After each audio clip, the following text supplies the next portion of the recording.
Hello and welcome everyone. आज हम इस वीडियो में समझेंगे कि टोकनाइज्ड कार्ड्स क्या होते हैं एंड उसके रिलेटेड क्या इश्यूज आजकल हम लोग फेस कर रहे हैं या देखे जा रहे हैं एंड उसके पॉसिबल सॉल्यूशंस क्या होते हैं हाई और ये कैसे डिफरेंट होते हैं नॉर्मल जो हम कार्ड पेमेंट करते हैं उससे जो हम टोकनाइज्ड कार्ड पेमेंट करते हैं इनके बीच में क्या डिफरेंस होता है। ये एक बहुत ज्यादा करंट इकोनॉमिक इशू है जो काफी ज्यादा डिस्कस होता है आज के टाइम पे। जो रिसेंटली लाइव मिंट में इसका एक आर्टिकल आया था, उसी आर्टिकल को एनालाइज करके उससे कुछ की पॉइंट्स जो है हम इस वीडियो में आज डिस्कस करने वाले हैं। फर्स्ट ऑफ ऑल, जब हम ऑनलाइन पेमेंट करते हैं तो उसके दो तरीके होते हैं। Online payment in the sense हम कुछ भी ऑनलाइन खरीद रहे हैं, फॉर एग्जाम्पल हम अमेजोन पे कोई भी प्रोडक्ट ऑर्डर कर रहे हैं। अब जब हम उसकी ऑनलाइन पेमेंट करेंगे तो हमारे पास एक कैश ऑन डिलीवरी का ऑप्शन आता है, तो हम वो नहीं ले रहे, हम ऑनलाइन ही पे कर रहे हैं पैसे को। तो ये दो दो ऑप्शन आ सकते हैं, या तो हमारा कार्ड जो है उसमें सेव नहीं है, या हमने अपना कार्ड पहले से यानी card debit card credit card जिससे हम अपनी पेमेंट कर रहे हैं वो पहले से सेव्ड है या वो सेव नहीं है। अगर वो सेव नहीं है तो आपने नोटिस किया होगा जब हम उससे पेमेंट करते हैं तो सबसे पहले वो कार्ड डिटेल्स जब मांगता है, उसके बाद वो पेमेंट को ऑथराइज करने के लिए क्या मांगते हैं, सीवीवी मांगते हैं। एंड उसके बाद क्या मांगते हैं, सीवीवी जब आपका ऑथेंटिकेट हो जाता है कि आपके कार्ड का जो सीवीवी है वो आपने सही डाला है, उसके बाद हमारे पास आता है ओटीपी। ओटीपी क्या होता है, वन टाइम पासवर्ड। अब जो सीवीवी है वो क्या होता है,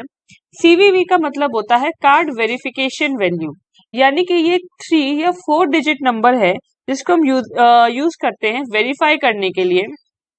identity of a card holder and prevent fraud. यानी कि जो हमारा ये देखो, फॉर एग्जांपल ये हमारा कार्ड है, ये इसकी फ्रंट साइड है और ये इसकी बैक साइड है। तो जो इसकी बैक साइड होती है ना, उसमें यहाँ पे 3 डिजिट या कह सकते हो 4 डिजिट नंबर होता है, उसको हम क्या बोलते हैं, सीवीवी। ये किस लिए यूज किया जाता है, जब भी हम ऑनलाइन पेमेंट करते हैं तो हमें अपना सीवीवी डालना पड़ता है, किस लिए, वेरीफाई करने को। बैंक क्या करता है, वेरीफाई करता है पेमेंट करने से पहले कि अगर सही सीवीवी डाला है, इसका मतलब क्या है कि वही पर्सन जो जो कार्ड होल्डर है वही उसकी पेमेंट करने वाला है, तो वो उस ट्रांजेक्शन को अप्रूव कर देते हैं। इससे क्या कर सकते हैं, एक तो आइडेंटिफाई हो जाता है कार्ड होल्डर कौन है, दूसरा हम फ्रॉड को प्रिवेंट कर सकते हैं। आफ्टर सीवीवी हमारे पास क्या आता है, ओटीपी। यानी कि अब जब हमने ओटीपी दे दिया तो हमारी पेमेंट जो है वो हो जाएगी। तो ये एक नॉर्मल तरीका है पेमेंट करने का। बट अब आजकल क्या होता है, आपने नोटिस किया होगा, जब हम ऑनलाइन पेमेंट करते हैं किसी ऐसे एप्स पे जो कि हम फ्रीक्वेंटली यूज कर रहे हैं, यानी कि आए दिन यूज करते रहते हैं, हम रोज के बेसिस पे वहां पे पेमेंट कर रहे हैं, तो वो एक ऑप्शन देते हैं कि आप अपने कार्ड को क्या कर लो, सेव कर लो। सेव का मतलब क्या होता है, जो कार्ड की डिटेल्स है वो सेव की जाती है, ताकि आपको बार बार ये डिटेल्स भरने की जरूरत नहीं है। फिर आप क्या करते हो, बस ओटीपी को टाइप करते हो और आपकी पेमेंट हो जाती है। यानी कि आपका कार्ड जो है वो पहले से सेव था, आपने सीवीवी एंटर नहीं किया आप, ठीक है। उसके बाद आपने क्या किया, सीधा ओटीपी आपके पास आया, आपने वो डाला और आपकी पेमेंट हो गई। अब ऐसे केस में क्या होता है, अब वो उनके पास कार्ड की डिटेल्स जो सेव होती है ना, ऐसा नहीं है कि जो वो बैंकर्स हैं, जो मर्चेंट जो उसको फैसिलिटेट कर रहे हैं ट्रांजेक्शन को, वो उन लोग के पास कार्ड की details as it is save नहीं होती हैं। आप अपने अकाउंट का, अपने यानी कार्ड नंबर जो है प्लस आपकी जो एक्सपायरी डेट है, ये 2 बेसिक डिटेल होती हैं आपके कार्ड की, इनको वो टोकनाइज फॉर्म में सेव करते हैं। अब टोकनाइज का मतलब क्या होता है,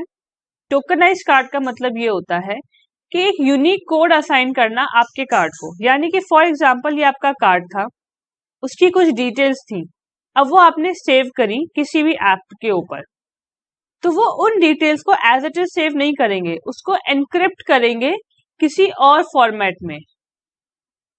इससे क्या होता है, सेफ्टी इंश्योर होती है। जैसे कि हमारे कार्ड का फॉर एग्जांपल ये वैल्यू थी, अब टोकनाइजेशन के बाद क्या होगा, जब जो पेमेंट हो रही है, जो अमेजोन ऐप है, जो वो अपने पास पेमेंट को उस डिटेल को रख रहा है, तो वो ऐसे नहीं रखेगा। वो कैसे रखेगा, वो इस दूसरे फॉर्म में, यानी कि उसको एक नया टोकन नंबर असाइन कर दिया गया। अब जब भी आगे पेमेंट को वेरीफाई किया जाएगा तो इस नंबर का यूज नहीं हो रहा है, इस टोकन का यूज हो रहा है। इससे क्या होगा कि इन बीच में कोई हैकर है, कोई साइबर फ्रॉड करना चाहता है,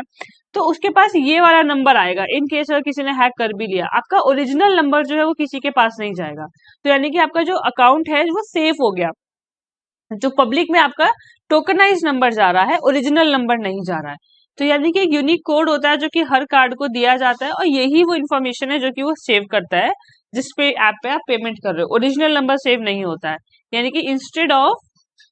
कार्ड्स एक्चुअल नंबर ऑनलाइन में या कोई मोबाइल ट्रांजेक्शन कर रहे हो तो आप क्या करते हो, एक यूनिक कोड यानी कि टोकन उसको दिया जाता है, और वही टोकन से आगे ट्रांजेक्शन होती है।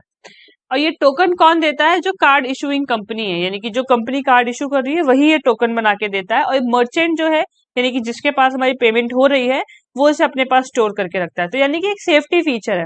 बट रिसेंटली अब इसमें क्या इशू आता है कि जब आप टोकनाइजेशन करते हो, कार्ड की डिटेल आपके पास है,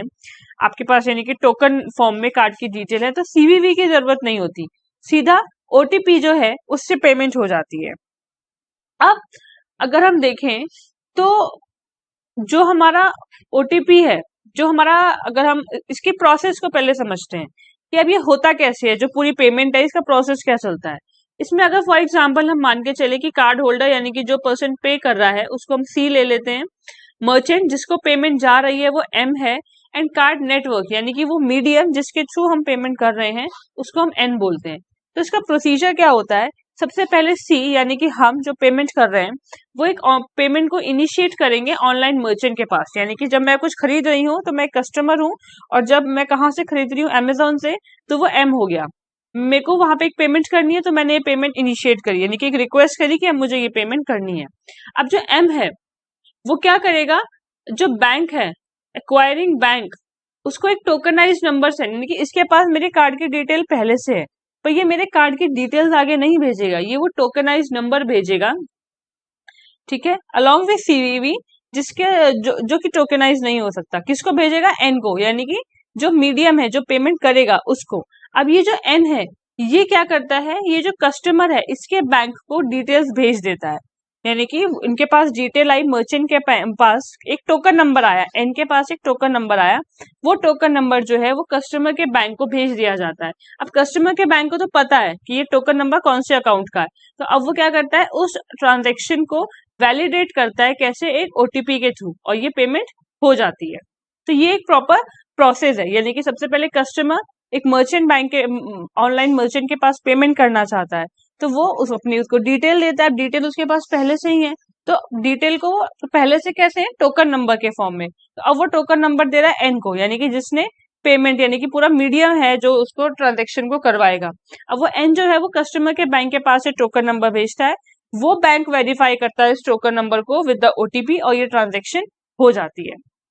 ठीक है, ये बहुत एक सिंपल प्रोसेस हो गया, आपको बार बार क्या कहते हैं, अपने कार्ड की डिटेल डालने की जरूरत नहीं है, यानी कि जैसे आप फ्रीक्वेंट एप्स यूज करते हो, डेली बेसिस पे हो सकता है या वीकली बेसिस पे, जैसे भी आपकी नीड है, अमेजोन हो गया,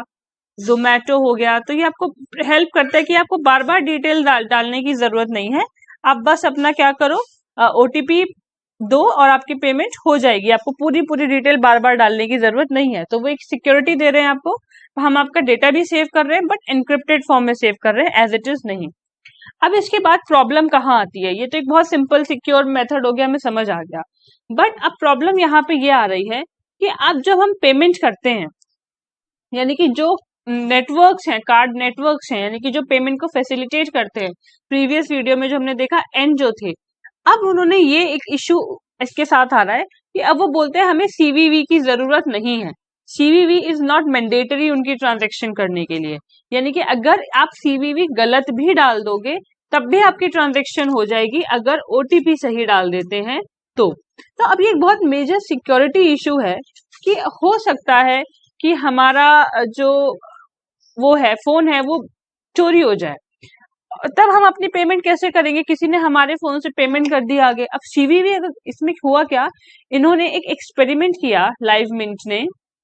जिनका ये आर्टिकल है, उन्होंने एक एक्सपेरिमेंट किया कि जब हम पेमेंट कर रहे हैं ऑनलाइन तो उन्होंने अलग अलग अकाउंट्स में अलग अलग जो कार्ड थे उनसे गलत सीवीवी डाला, रॉन्ग सीवीवी एंटर किया, एंड स्टिल उनकी पेमेंट हो गई। जब उन्होंने जवाब मांगा तो बैंक ने ये बोला कि हमें सीवीवी की जरूरत नहीं है, अब हम क्या करेंगे, सिर्फ और सिर्फ ओटीपी के बेसिस पे पेमेंट करते हैं। अब इसका रीजन क्या है,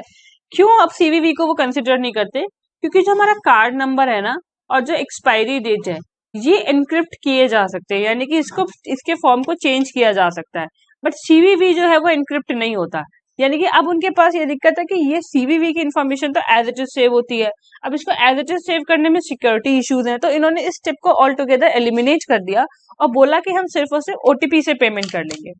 अब इसकी प्रॉब्लम क्या है, थ्रेट क्या है? थ्रेट ये है कि अगर इन केस आपका फोन लॉस्ट हो जाए, अब अगर आपका फोन लॉस्ट हो गया तो जो थीफ है जिसने आपका फोन चुराया वो आपका फोन में ऐप खोल सकता है, जो भी पेमेंट ऐप है, वहां से वो कुछ भी ऑर्डर कर सकता है। अब उसको ऑर्डर करने के लिए सीवीवी की तो जरूरत ही नहीं है, सीवीवी तो सिर्फ आपके पास था, आपके कार्ड के पास था। वो क्या करेगा, सिर्फ और सिर्फ उसको ओटीपी की जरूरत है। और एक बहुत ऑब्वियस सी बात है कि मैक्सिमम टाइम ऐसा होता है कि हमारा वो जो सिम कार्ड है जिससे हम पेमेंट करते हैं या जो हमारा लिंक्ड है जिसके साथ हमारा ओटीपी, जिसमें ओटीपी आएगा वो उसी फोन में होता है।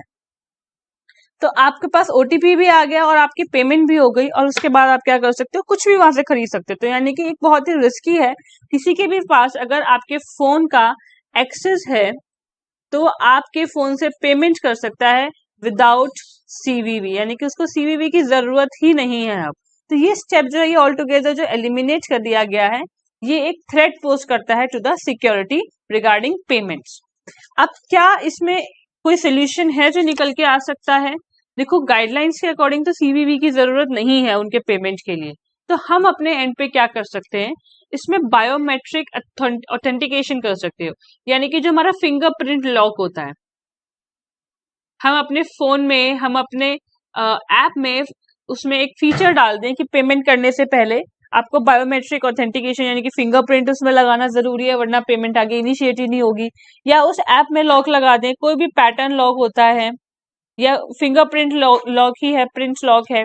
यानी कि उसमें आपको ऐप ही ओपन नहीं होगा जिसमें आपको लगता है कि जहां से चांसेस हैं ऐसे पेमेंट्स होने की, बड़ी पेमेंट्स होने की, तो उनमें आप ऐप में ही लॉक लगा दोगे कि वो खुलेगा ही नहीं जब तक आपके पास उसका लॉक नहीं होगा। फिर प्लस सबसे इंपॉर्टेंट, जिस कार्ड से आप पेमेंट करते हो उसको किसी सेकेंडरी अकाउंट से लिंक करो। यानी कि एक हमारा हो गया मेन अकाउंट जिसमें हमारी सैलरी आती है एंड सबसे ज्यादा हमारा बैलेंस होता है, सबसे ज्यादा पैसा होता है। हम क्या कर सकते हैं, एक सेकेंडरी अकाउंट खुलवा सकते हैं जिसमें हम कम पैसा रखते हैं, कम बैलेंस रखते हैं अपनी छोटी मोटी जरूरतों के लिए, उसको, उसके कार्ड को हम लिंक करें, इसके कार्ड को लिंक ना करें, क्योंकि अगर ये इनकेस चोरी हो गया तो हमें बहुत ज्यादा लॉस होगा। अगर ये इनकेस चला भी गया तो हमें इतना बड़ा लॉस नहीं है। तो हम क्या करें, अपने मेन अकाउंट से कार्ड को लिंक ना करें, अपने सेकेंडरी अकाउंट से कार्ड को लिंक करें जिसके अंदर थोड़ा कम बैलेंस है। फिर हमारे पास आता है एक और ऑप्शन कि अगर हमारा क्रेडिट कार्ड है, हम उसके ऊपर पहले ही डेली लिमिट लगा देंगे, इससे ज्यादा की ट्रांजेक्शन पर्टिकुलर रुपीज, यानी कि फॉर एग्जाम्पल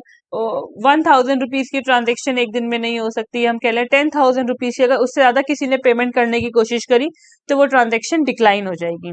लास्ट ऑप्शन एक और हम क्या कर सकते हैं, इन केस हमारा फोन जो है वो चोरी हो गया है, वो स्टोलन हो गया है, तो सबसे पहले हम इमीडिएटली उस फोन में जो हमने अपने कार्ड सेव कर रखे हैं उनको ब्लॉक करवाएं, सो दैट वो कार्ड ही ब्लॉक हो जाए, उससे कोई भी आगे पेमेंट ना कर सके। तो ये कुछ पॉसिबल सोल्यूशन है जो कि हमने इस वीडियो में देखे।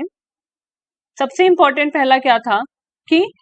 दो तरीके जिनसे ऑनलाइन पेमेंट हो सकती है, अगर कार्ड सेव नहीं है तब, और अगर कार्ड सेव है तब। अगर कार्ड सेव है तो टोकनाइजेशन के थ्रू होगा और हमें उसमें सिर्फ और सिर्फ ओटीपी चाहिए। व्हाट इज टोकनाइजेशन, यानी कि जब हम क्या करते हैं, अपने कार्ड की डिटेल्स को एज इट इज रखने की जगह एक यूनिक वैल्यू दे देते हैं, जो कुछ भी हो सकता है, कोई और न्यूमेरिकल वैल्यू भी हो सकती है या अल्फा न्यूमेरिकल भी हो सकती है, यानी या सिर्फ अल्फाबेटिकली भी हो सकता है या न्यूमेरिकल भी, तो यानी कि उसको एनक्रिप्ट कर दिया गया। फिर उसके बाद सीवीवी क्या होता है, कार्ड वेरिफिकेशन वैल्यू, यानी कि जो कि आपको कार्ड को वेरीफाई करने के लिए एक अमाउंट बताना पड़ता है, एक वैल्यू देनी पड़ती है जिससे आप ऑथेंटिकेट करते हो कि ये पर्सन वही है जो इस कार्ड को ओन करता है। फिर हमारे पास हमने प्रोसेस पढ़ा, कैसे कस्टमर से लेके जो मर्चेंट है और जो कार्ड नेटवर्क है वो लोग कैसे पेमेंट को ऑथेंटिकेट करते हैं पूरे प्रोसेस में। फिर इश्यूज क्या थे टोकनाइज कार्ड और सीवीवी के साथ, सीवीवी की जरूरत नहीं है इन केस ऑफ अगर आप टोकनाइज कार्ड से पेमेंट कर रहे हो। और थ्रेट था कि अगर फोन लॉस्ट हो गया तो आपके ऐप से पेमेंट की जा सकती है क्योंकि उसमें पहले से ही कार्ड सेव है। सोल्यूशंस इसके कुछ हमने लिस्ट डाउन किए थे जो कि एक इंडिविजुअल लेवल पे किए जा सकते हैं, बड़े हम कह सकते हैं कंपनी के लेवल पे तो ये नहीं हो रहे हैं, बैंक की साइड से ये नहीं हो रहे हैं, ये हमारे इंडिविजुअल स्टेप्स हैं जो कि हम ले सकते हैं। सो आई होप आपको ये पूरा कंसेप्ट समझ में आया होगा टोकेनाइज कार्ड का, और उससे रिलेटेड आजकल क्या इश्यूज आ रहे हैं विद सीवीवी और उसके क्या पॉसिबल सोल्यूशंस हैं। Thank you so much for watching this video.